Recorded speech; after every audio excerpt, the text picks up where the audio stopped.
Well, I've always wanted to do real estate. I just didn't want to deal with tenants and all the phone calls, so I just never got into it. And then when the market really went down in 2008, that's when I started listening to radio, and I heard you on the radio.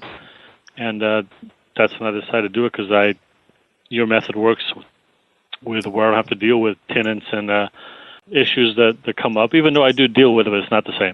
Welcome to Meet the Masters of Income Property Investing. I'm your host, Jason Hartman. The 2019 Meet the Masters of Income Property, March 23rd and 24th in Newport Beach, California.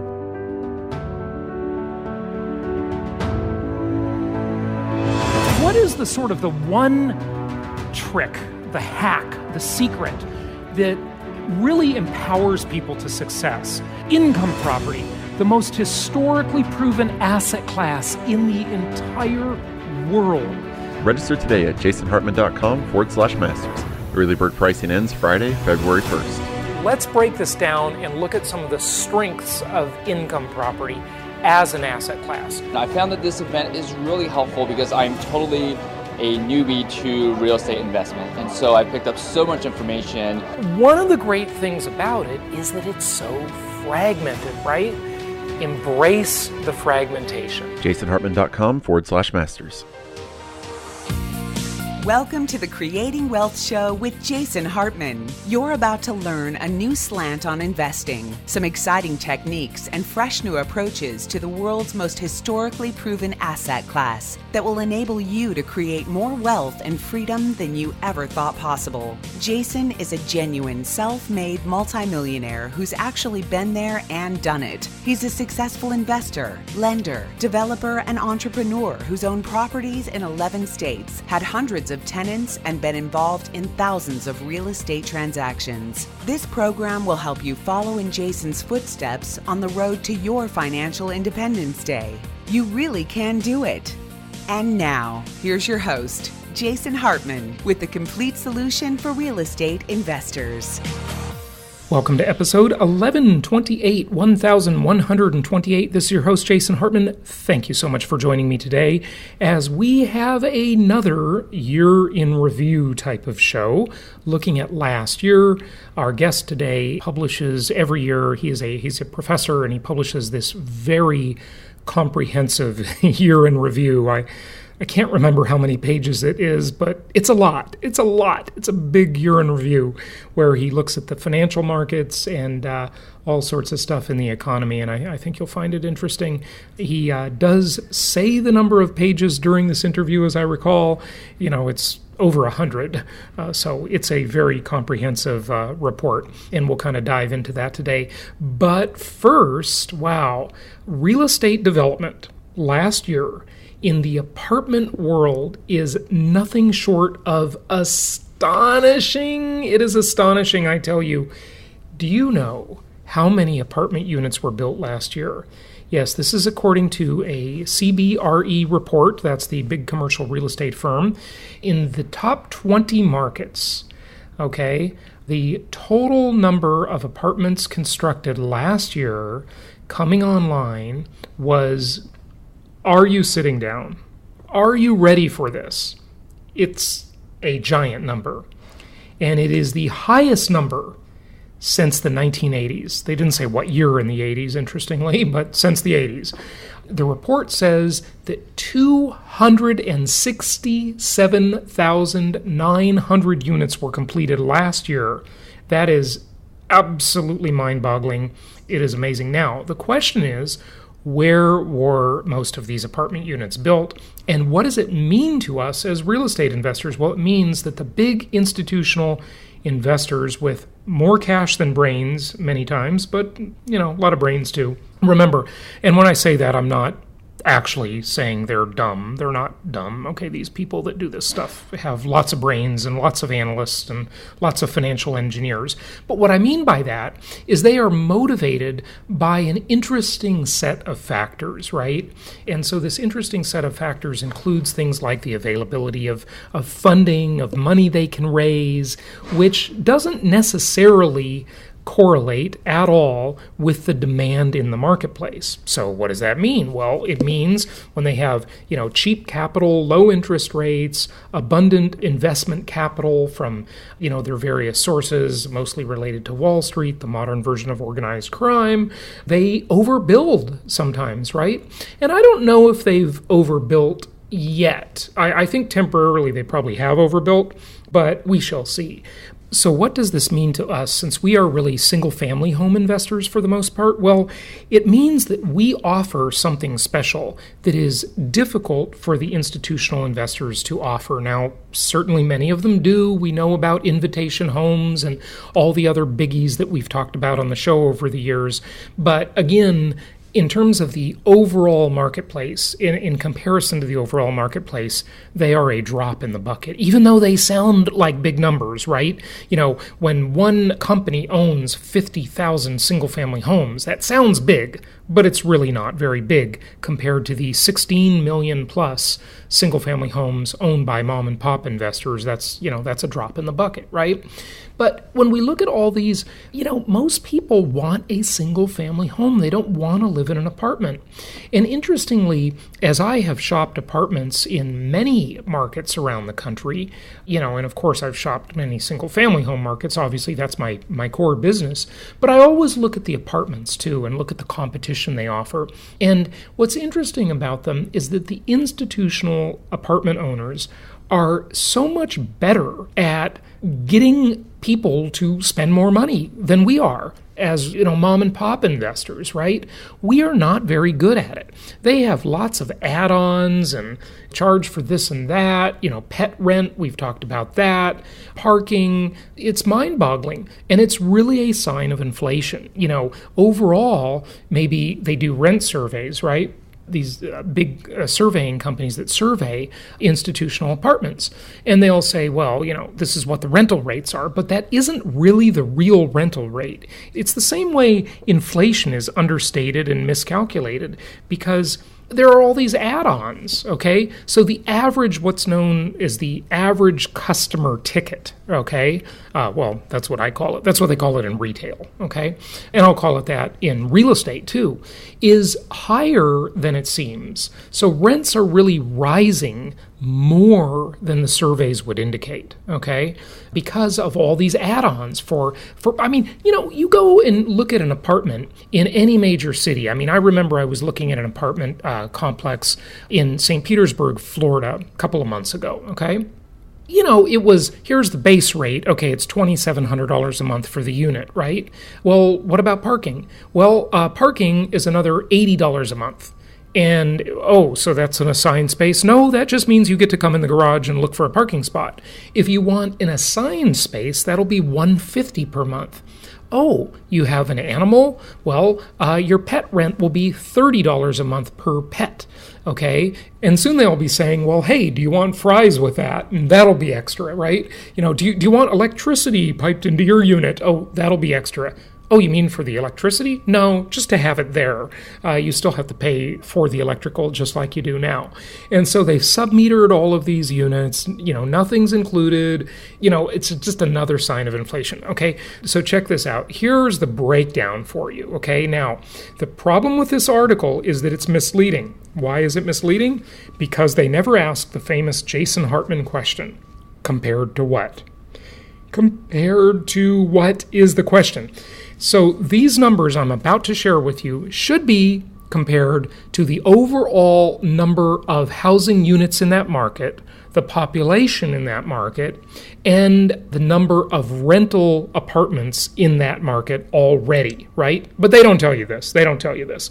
So you've got to take everything with a grain of salt. But here are the numbers, not compared to what, sadly, which would be the proper way to state these numbers. New York City had an additional 32,000, I'm going to round off for speed, 32,000 units built. Dallas-Fort Worth, another 21,000 units. Los Angeles, my hometown, 20,000 units. Seattle, 14,000 units, Washington, D.C., 14,000 units, Denver, 12,000 units, Boston, 10,000 units. Miami, South Florida, 10,000 units. San Francisco, Bay Area, 9,300 units. Chicago, 9,000 units. Orlando, 8,000 units. Austin, 7,000 units. Charlotte, 7,000 units. Atlanta, 7,000 units. San Antonio, 7,000 units. Phoenix, 6,000 units. Minneapolis, 6,000 units. Tampa, 6,000 units. Nashville, 6,000 units. And Portland, 5,000 units. So, folks, a lot of new apartment buildings, a lot of new apartment units coming on the market. But, of course, they never say compared to what. Because if you did New York City, for example, and just took the overall population, I mean, it's obviously massive, so 32,000 units added to the supply isn't really that much, okay, in the overall scheme of things. But it's still a lot since, it's the highest point since the 80s. Okay, Valentine's Day is coming up. Happy Valentine's Day. I hope it's very romantical for you. I thought I'd share with you a little interesting survey.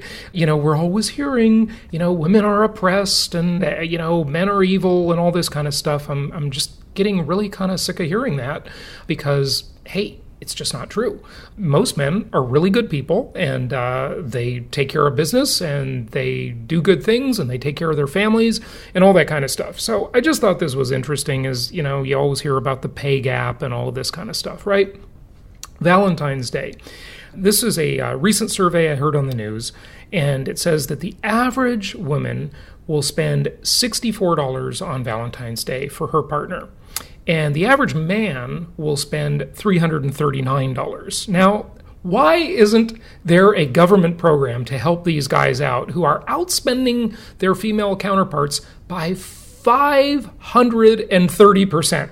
I mean, seriously, a 530% increase in spending. What will they spend the money on? Well, 19% flowers, 23% chocolate, 18% jewelry, 9% clothes, 23% dinner and food, 7% lingerie, 9% bleep adult toys, and 9% experiential gift, okay, of some sort, like an activity, right?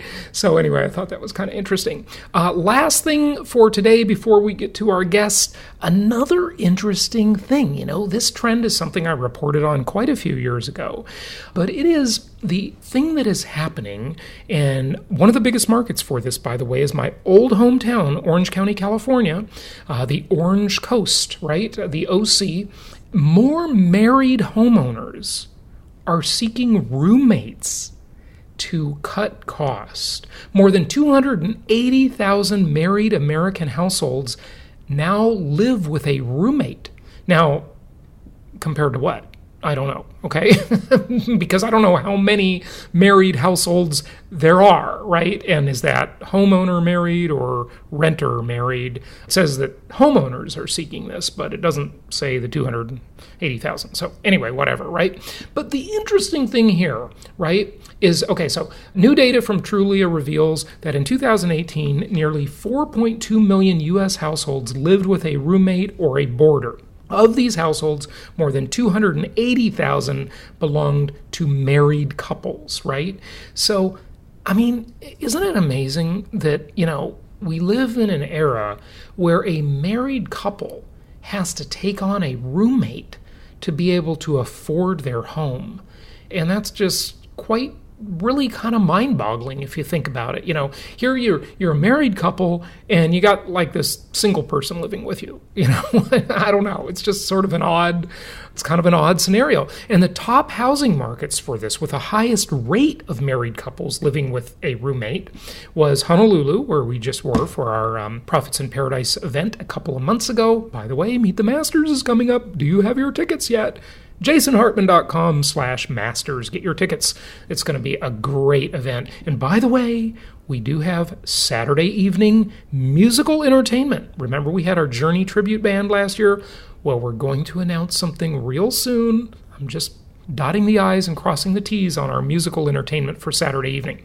Okay, and Orange County, California, right? Also the highest along with Honolulu. So interesting study more there. It says, furthermore, on average, every $100,000 increase in the median metro home value equates to a 0.25% increase in the share of married couples with roommates. Okay, this is an interesting trend.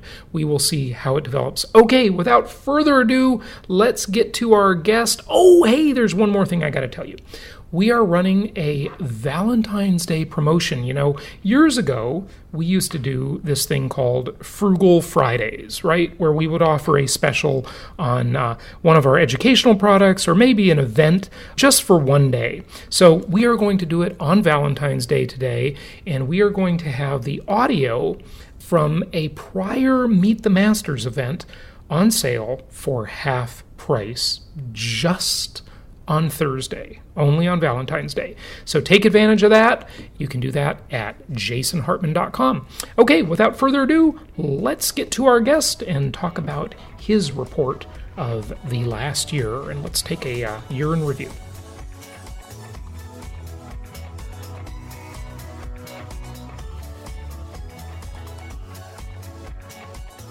It's my pleasure to welcome back a returning guest, and that is Dr. David Collum. He is a Betty R. Miller Professor of Chemistry and Chemical Biology at Cornell University, but we are going to talk about the geopolitical environment a little bit, but especially economics, and happy to have him back. David, welcome. How are you? Hey, it's great to be back again. That was great last time. It's good to have you. So as we review last year a little bit, let's just kind of remind people, you know, we forget so quickly what happened. And as they say, those who do not learn from history are doomed to repeat it, right? Right. Well, take us through last year, if you would. Actually, one of my premises is, and I actually wrote about this in the introduction of my annual survey, is that a lot of stuff goes by us and it's lost forever, right? Our brains don't capture it that well. And so one of my motivations is to actually catch these things on the fly and see if I can come up with a narrative that makes sense at the end of the year. So each year has a certain personality to it. And then I write about topics that catch my eye in particular. I would say this year was less political. Last year was about 50-50. This year was more 2/3 economic, in part because the political part was so intractable, I couldn't make sense of it. Yeah. For anyone to say this year was less political, that's sort of an amazing statement. But what I was able to grasp. Yeah. That's it. Yeah, and the question is always compared to what, right? Compared to what? Right, compared to what, right? So economically speaking, again, I mow through a lot of subjects, but I spent an inordinate amount of time focusing on market valuations. And it's not that I haven't talked about them before. I've talked about them every year for 10 years now, actually.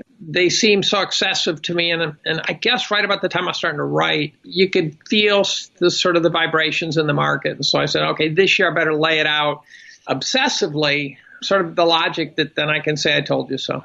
Right. And what you're talking about stock market valuations, of course. Primarily, but also bond market. Yeah. Right? Okay. Oh, good. I'm glad you mentioned the bond market. But with stocks, even given the recent volatility and the slide down a bit, they're still overvalued, aren't they? By a huge margin, yes. You know, I saw this morning Howard Marks came out and said, you know, I'm buying aggressively now. And I'm thinking, so we went on a run from the 2009 bottom that was 200 or 300% off the lows. The GDP grew at 2.1% a year. So the GDP grew maybe 30% total. And the equity markets went up tenfold that. That just doesn't make any sense whatsoever.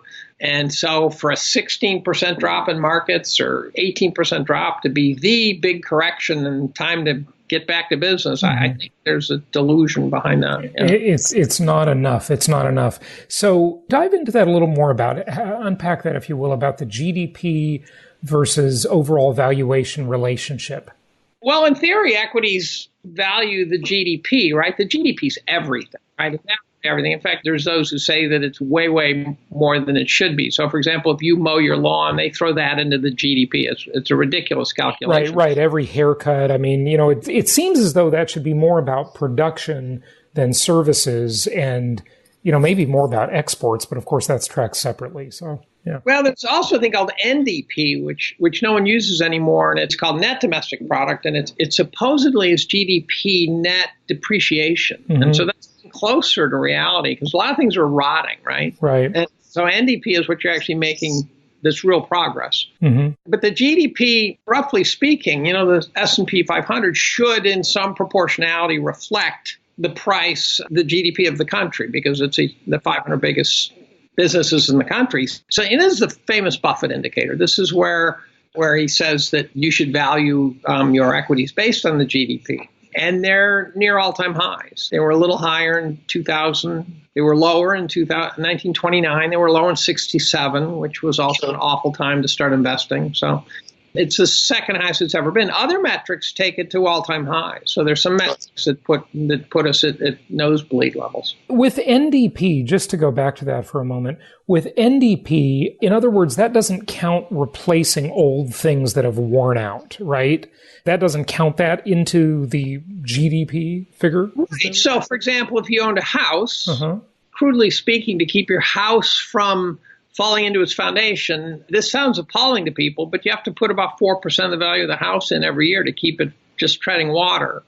So in a GDP measurement, the repairs on your house would be considered progress. It would be considered production. But in fact, it's just replacing the garbage that's falling into the foundation. And so theory, that doesn't count. And so NDP catches real growth, real progress. Right, in terms of making new things. Okay, got it.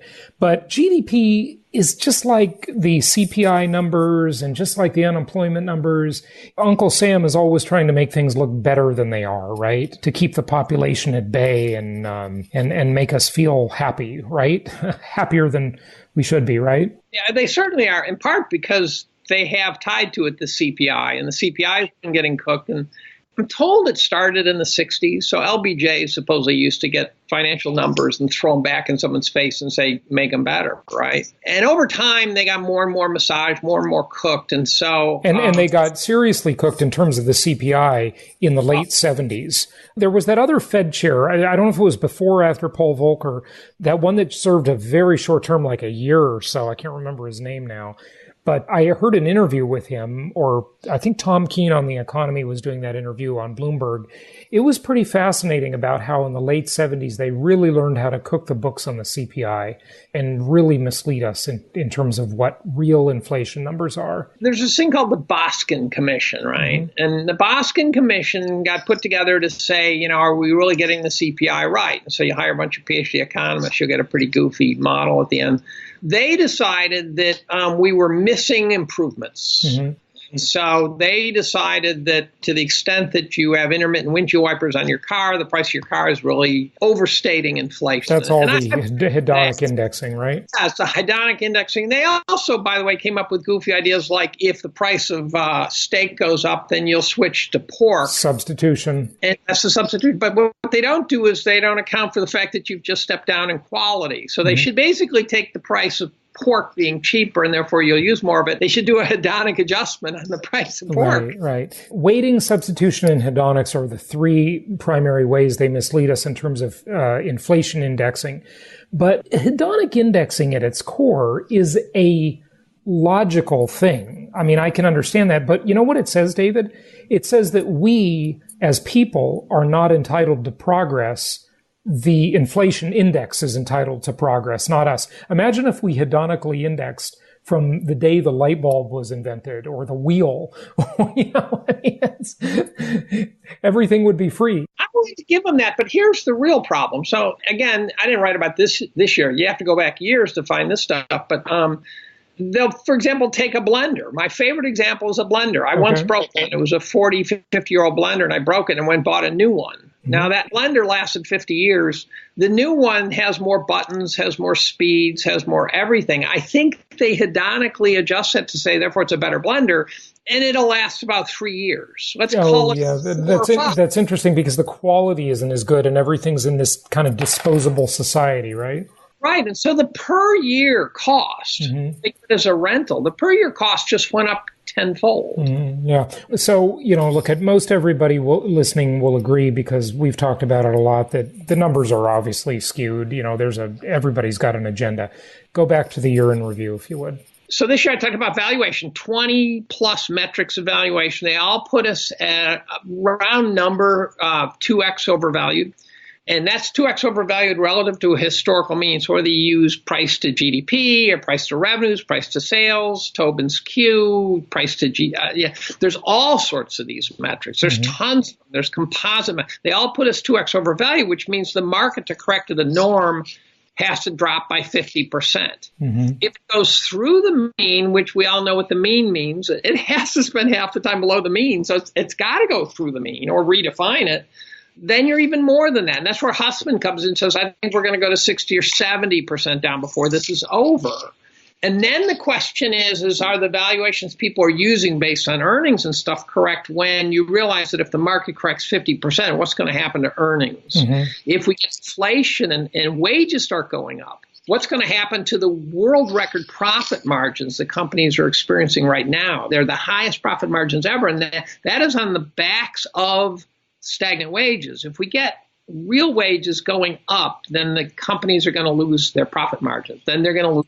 Well, the companies will just pass that through to the consumers if they can, right? Right. But then the GDP becomes a farce unless they correct for it. Right. What happens is the consumer has less. And so the whole thing spirals. Yeah. So the gist is right now we're in a metastable situation, in my opinion, where we've got a situation here where we have to sustain the unsustainable for the markets to stay at the current levels. And I spend 15 pages banging on that concept. I go into stock buybacks in a big way because there's a subtlety to them I realize actually the stock buybacks are a ruse. Ruse in a way that people don't, I can't find anyone who's writing about it. So we know that they're using them to pump the shares. We know that they're using them to boost executive bonuses, right, to hit their targets, to get their $100 million a year, whatever it is. Right. We also know that they're buying it at peaks. That's not contested.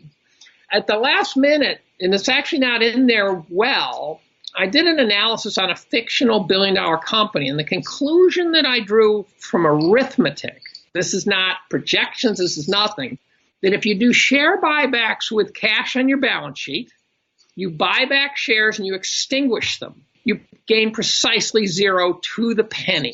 To the penny, there's no gain. And it turns out that if you look at the net tangible assets on the balance sheet and the value of the company and the shareholders, they own exactly the same net tangible assets at the end of the buyback. Now, here's where it gets surreal. If the company chases the price up at all, whether they're causing it to go up or whether they are just tracking it up, then while the price is going up and shareholders are cheering, the per share net tangible assets supporting those shares is going down. The net assets per share is going down. People all think they're going up. They say, oh, less shares, I own more, fantastic. That turns out to be arithmetically wrong. Right. And it's using sixth grade math. They're seeding their own tip jar. It's a house of cards. That's just an illusion, right? Well, they're swapping something on their balance sheet for something else. Yeah, right. Right. And if they chase the shares up, they're swapping it for something that's getting more expensive. And so if the company's valued at X, they're now paying more than X. But it can be worth it to them, obviously, to play that game. David, I want to make sure we talk a little bit about real estate. We've seen a real change, especially toward the end of last year. I've been predicting for years that the high-end, what I call cyclical markets on the two coasts and in South Florida are highly overvalued. Same with markets like that around the world, highly overvalued, way past the point of fundamentals. And finally, the slowdown really is happening. The New York market is just crashing like crazy. We're seeing this. The lower end markets, those sort of bread and butter, what I call linear markets, are holding up very nicely. And in fact, inventory is still very scarce and prices are still rising in those markets. And of course, you can't talk about real estate without making it local. But from a national perspective, any thoughts on real estate? Yeah, several. One is that after the 08-09 bust, we had this odd situation where obviously people were liquidating their homes like crazy.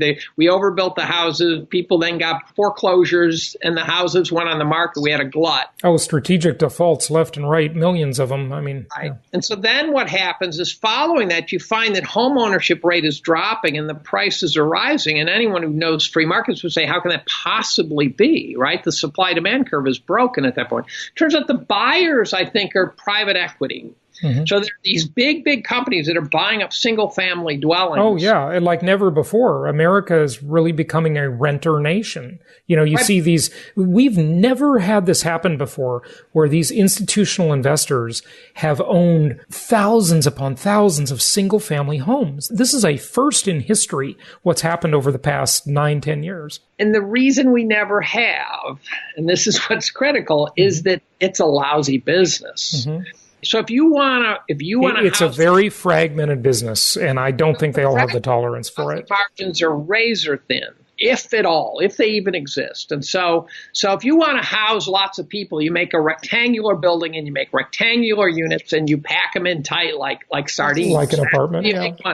That's how you make money, right? Like apartments, like condos, you name it.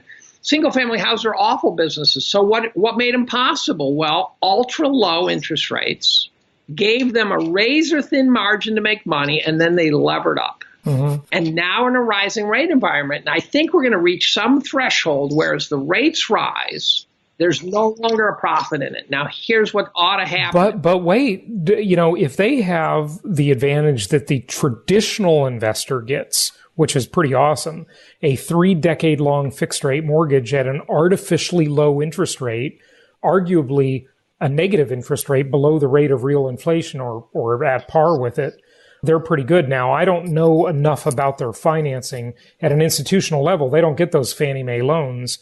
They're probably much shorter than that, right? Now, that's an excellent point. So then the question is, what are the odds the private equity guys threw it out 30 years? Yeah, I doubt it. I think they did some real short-term, ultra-cheap stuff. Typically what they do. That's exactly. And so now you're going to have a liquidity problem because these guys are going to be rolling over loans and they won't be able to get them at the rates they need them. Mm-hmm. So what are they going to do? They're going to liquidate real estate. Yeah, right. So we are going to see the 08-09 glut finally show up as the rates rise. There'll be some threshold. And then you got places like Palo Alto, the median house is $3 million. Oh, that's beyond absurdity. And you got all of Canada now crashing, right? Canada's now the real estate market. Vancouver was the poster child for ridiculous appreciation. I mean, just beyond ridiculous.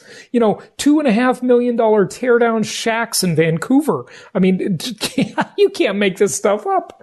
And some of them are not torn down. I posted a picture one that sold for $2.6 million, I think it was, and it was just a pile of sticks. It was no longer a house. Unbelievable. And you got Australia apparently is giving out now. I heard London's giving out now. And so I think we're starting to see a cascading failure because I think the banks around the world are all trying to tighten. I think it relates to your stock market discussion earlier. When we see these areas, these tech-saturated areas, namely Silicon Valley, but of course there are many others around the world, everybody wants to be the new Silicon Valley, right? When we see these stocks finally get in line with real legitimate value and other normal economic pressures and the share buybacks waning and so forth, I think those housing markets in those ultra high-end tech-oriented areas are really going to suffer. I mean, they've got to. My understanding is people are leaving Illinois for the first time ever. People are leaving San Francisco for the first time ever. People have been leaving California for quite a while, rightfully so, too, Yeah. And so I think they will equilibrate. I think we will regress to some mean. Maybe it's going to be more expensive than, Ithaca, New York, but I think they'll price correctly. Yeah. I think it was Genentech. They said the only people who can afford a house are the founders. Yeah, I mean, it's just that crazy. It is. Any thoughts about what's to come? Dust off your crystal ball there. Yeah. I think we started the downturn. I've thought this several times, but it's been a monotonic march upward since 2009. One that in all the other bubbles, I think we're in a massive bubble. All the other bubbles we've ever had, there was a great storyline. So whether it's 29 and we just invented all sorts of appliances and cars and planes, or whether it was even the tech bubble where there was this new era of digital connectiveness. And they always had a great story. And the current story is central banks have our back. So it's a pathetic story. Yeah. It's a monstrous bubble. I think it's going to unwind. If it doesn't unwind now, it'll unwind later. But I think it's starting. What's it going to unwind with, though? Is it going to be the stock market? It's not going to be real estate this time. I mean, there's no subprime crisis. I mean, unless we just can't see it. The banks have been very conservative. Housing having some serious leverage in it. Yeah. Right. So here's how it's going to take place. The worst case scenario. And the guy you might want to have on is a guy named Chris Cole from Artemis Capital. Mm-hmm. He wrote about the VIX collapse, which is kind of arcane for a lot of people, but an entire market. That's the volatility index. But why do you think, just unpack that a minute. So the VIX collapse was where people were betting on an arcane measure called volatility. It's much more than it sounds. Yeah. And he had written about it and talked about it about 5 days before it collapsed. Now, people say, what do you mean it collapsed? Well, this is a multi-billion-dollar market that literally went from existing to not existing in 15 minutes. This collapsed like a house of cards. And in 15 minutes, they were vaporizing, liquidating entire investment vehicles. People lost a fortune. Yeah. By morning, they were gone. He says that was not it. He says that was not the big one. Those were what he calls the explicit volatility bets. And on top of that are volatility bets like company share buybacks, where you're betting the market's not going to punish you. Risk parity bond funds, where you're betting that the bond market's not going to kill you. So the black swan that people somehow don't believe can happen, I think, is when the bond market and the stock market collapse together. Now, last time in 08-09, while your stocks made you suffer, your bonds saved your bacon. So if you're sitting 60-40, you didn't get crushed as much as you remember. Why does the bond market collapse? Is it because rates are so much higher at that time that, there's just a yield issue? Or is it a default issue? Well, the market is so leveraged that you can all of a sudden have Italy, for example, about a month ago, their interest rates went from 0.4 to 2.8 in about 2 days. Mm-hmm. I can't even explain that except to say it's a metastable system. You say, why did the avalanche fall? Why did the earthquake occur? When you have this much leverage and you have this much energy sort of cramped into the system, when it's time to go, when it's time to collapse, when it's time to correct, like a bomb, like an explosion, like a volcano, you can't model it. It's not rational. It just goes. Mm-hmm. So I think that at some point the bond market just loses control. It just, all of a sudden, it goes bidless. You're going to have central banks bidding it up. But what if cornered by an inflation problem? Mm-hmm. So what if all of a sudden the inflation really starts to take hold and as salaries rise, as commodities rise, as tariffs kick in? And all of a sudden the central banks will go, wait a minute, we can't save the markets while at the same time without losing control of inflation. So as bonds lose their bid, interest rates soar and things start breaking. There's Kentucky, for example, the state of Kentucky, their pension fund is funded to the tune of about 22%. Oh, yeah. They are so small. But every state, the average state is funded to the tune of about 70%. Okay, you said that you were talking about this on another interview I heard. You mentioned, I think, that the federal government would probably just bail out the states, and I agree with that, by the way. But that is going to be very inflationary, right? I thought there'd be inflation before, but at some point you end up with a mess. You got to have it. There's no other way. Have it. So we've got this unstable system, and do you cut the red wire or the blue wire? I don't know. Yeah. But if the bond market, if they lose the bond market, then they'll by definition lose the stock market. And then you'll have both halves of your portfolio going down simultaneously. And people haven't seen that happen. That is one scary thought. And we got China deleveraging right now. Someone said, this is the biggest communist state to ever deleverage. I go, this is the biggest country to ever delever, period. Mm-hmm. China could just destroy the planet deleveraging. Yeah. And they are starting to. And China is so overrated. But it's huge. Yeah, I know. Right? It has a huge banking imbalance. They got a mess on their hands. It's way, way bigger than anything we've got. But if pension funds are funded to 70% at the bubble high, what are they going to be funded to when we cut 50% off the stock market and beat up the bond market and unemployment goes to 10% again? These are normal events. So what are the pension funds going to look like? The only thing that can save all of this financial mismanagement is technology. It can, though. Well, just the fact that it makes things so much more efficient, it just makes capitalism work in such a frictionless manner. I'll take the other side of that bet. So Go ahead.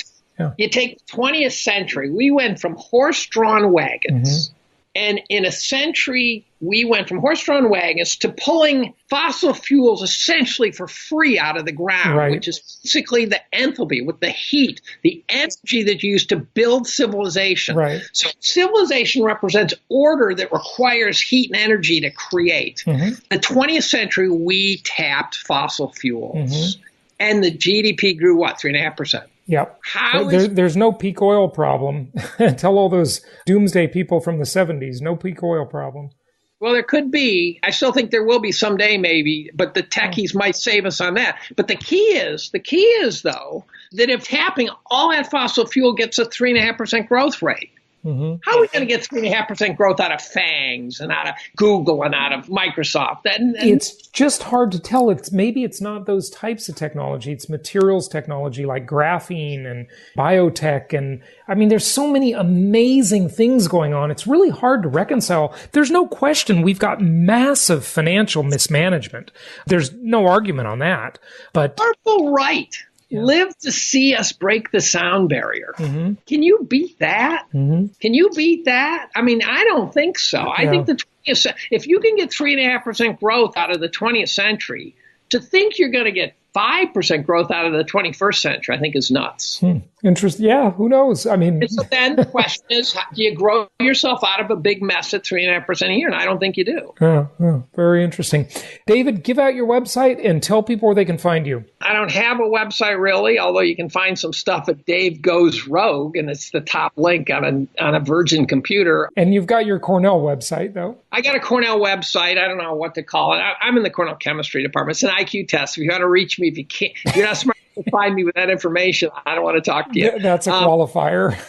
Yeah. And you can find me on Twitter at David B. Collum, Collum. My pinned tweet is my year in review. So that gives you a window in my soul. It's irreverent. It's long. How long is it? How many pages? About 150. Whoa, that's a book. Yeah. It is a book, but the people who've read it, no one has said it's too long. I wish I hadn't read it. I don't know how many read it. I know there's hundreds of thousands of clicks, but they could be keeling over dead before they get to page 20, right? You never know. David, thanks for joining us. You bet. Thank you.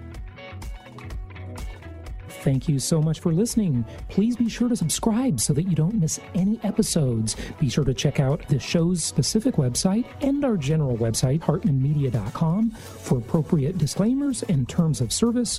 Remember that guest opinions are their own, and if you require specific legal or tax advice or advice in any other specialized area, please consult an appropriate professional. And we also very much appreciate you reviewing the show. Please go to iTunes or Stitcher Radio or whatever platform you're using and write a review for the show. We would very much appreciate that. And be sure to make it official and subscribe so you do not miss any episodes. We look forward to seeing you on the next episode.